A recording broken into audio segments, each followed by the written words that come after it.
साथियों नमस्कार, मैं हूं सौरभ मुदनवाला। आपका हमारे ब्लॉग में बहुत स्वागत है। गाइस, पिछले 5 दिन छुट्टी थी जो कि मैं घर पे था। और घर पे जाने के बाद मुझे अपने पिताजी से सीखने को बहुत कुछ मिला। पिताजी ने मुझे बचपन में मार करके सिखाया था, डांट करके सिखाया था। अब मैं जब जवान हो गया तो मुझे समझा करके सिखाया है।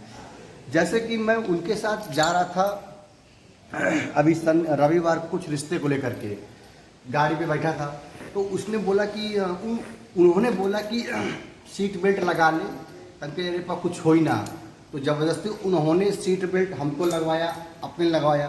पहली चीज़ सीखा। दूसरी की चीज़ गाइज कि हम लोगों का एक आदत है कि नौयुवाओं का कि अगर किसी भी बड़े लोगों के सामने, अपने सीनियर के सामने बात करते हैं तो मोबाइल चलाते रहते हैं, टिप टिप टिप देखते रहते हैं। हम लोग सुपरवाइजर आगे बैठे रहते हैं तो हम लोग मोबाइल चलाते रहते हैं। तो उनका कहना यह था, अगर किसी भी तुम बड़े लोगों से बात कर रहे हो, बड़े व्यक्ति से बात कर रहे हो, तो तुम मोबाइल अपने पॉकेट रखो, ना कि तुम मोबाइल वहाँ पे चलाओ। ये एक संस्कार के तहत आता है।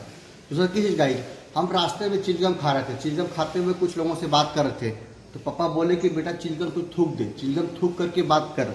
ये माँ हमारी बचपन से ही सिखाई है कि अगर किसी भी स्कूल में तुम पढ़ाई कर रहे हो या कहीं भी जॉब कर रहे हो, किसी भी सुपरवाइजर से या किसी भी थर्ड पर्सन से बात कर तो मुंह तुम्हारी बंद होनी चाहिए, ना कि मुंह तुम्हारी खुली रहनी चाहिए। यह चीज़ मुझे सीखने को मिला। और गाइस, बिजनेस का प्लान, क्योंकि हम जहाँ भी रहते हैं माइक्रो फाइनेंस एक ऐसा जगह कोई बिजनेस ही सिखाता हम लोगों को है। तो अगर किसी सज्जन को बिजनेस सीखना है, बिजनेस किस तरीके से सिखाया जाता है, बिजनेस को ग्रोथ कैसे करते हैं, तो 5 दिन में पिताजी ने हमें इतना अच्छा मतलब प्लान दिया कि बिजनेस करने का तौर तरीका सिखाया। किसी कस्टमर से किस तरीके से आपको बिहेव करने चाहिए, बड़े लोगों से किस तरीके से रिएक्ट करने चाहिए, अगर आपकी दुकान पे कोई सामान लेकर के आता तो किस तरीके से उनसे आपको मिलना चाहिए। तो मैं इतना दिन 10 साल हो गया मुझे नौकरी करते वक्त, तो मैं पिताजी के पास इतना दिन नहीं गुजार पाया क्योंकि समय का अभाव था। कुछ मेरी मन बढ़ी थी कि पिताजी कुछ बोलते भी थे तो हम कहते थे कि अरे तू ही जनबा, हमसे वैसे तू ना जनबा, ठीक है भाई। हर एक व्यक्ति, हर एक नौयुवा के मन में आता है कि अपने माता पिता को बेवकूफ़ बना देता है वो, और वो सोचता है कि हम जो बोल रहे हो आगे हम सही बोल रहे हैं। तो जैसे जैसे मेरी उम्र ढलती गई वैसे वैसे मुझे लग रहा कि नहीं, माता पिता भले बुजुर्ग हो गए, भले बूढ़े हो गए, उनका दिमाग काम नहीं करता हो, वृद्धावस्था में चले गए, पर वो जो कुछ भी बोलते हैं हमारे भविष्य को लेकर के बोलते हैं, वो राइट बोलते हैं।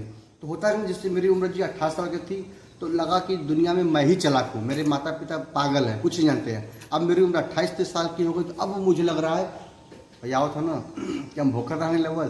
अब मुझे लग रहा है कि नहीं, उन्होंने जो उस समय बोला था, शायद अगर मैं उस चीज़ को सही से ले लिया होता, आज मैं यहाँ पे ना होता, मैं कहीं और होता।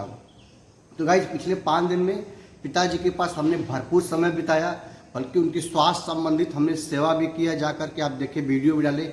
उनके दुकान पे मैंने काम भी करा, एक लेबर की तरह भी वहाँ पे रहा। वो बताए कि बेटा ये दुकान तुम्हारी ही है, अगर तुम इस दुकान पे हफ्ते में 1 बार 2 बार नहीं आओगे महीने में, तो तुम्हें कैसे पता चला कि मार्केट में क्या रेट चल रहा है। आज मैं जिंदा हूँ, दुकान देख रहा हूँ, कल तो मुझे मरना स्वाभाविक है।